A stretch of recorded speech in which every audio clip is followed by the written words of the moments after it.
I shared that I have serious contempt for children. Like, I basically hate them. So, as somebody who makes a lot of content about kids as people and society's treatment of children, I want to talk about this creator's video because she really does go in depth into the psychology behind why she has such an outward hatred and contempt, her words, for children, even so far as like being afraid of hurting children. And I think those of us who are child advocates kind of already knew that. You know, anybody who just can go online and blatantly say, yeah, I hate all kids, y'all have some like serious unpacking to do, because it should never be socially acceptable to come into a public platform and feel confident that enough people will agree with you that you can say that you outright hate a group of people simply for existing as that group of people. Because the reason people hate children are for behaving like children. And this form of prejudice, this form of bigotry is somewhat socially acceptable, which is a problem. And I think creators need to be very careful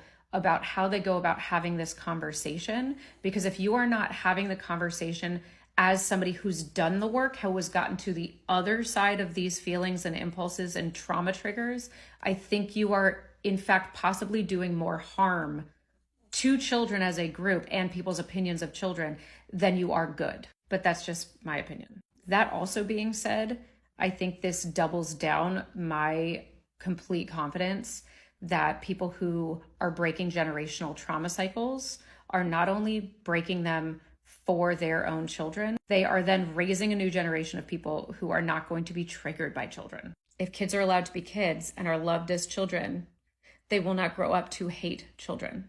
I hope this creator is in therapy and gets the help she needs. It seems she is self-aware, but the problem is there are too many people who have those feelings who are not self-aware enough to go down this journey, and you know, existing in an echo chamber where the sentiment is fuck them kids, it just grows hate. It's bigotry, and it's not something you should feel confident putting on the internet.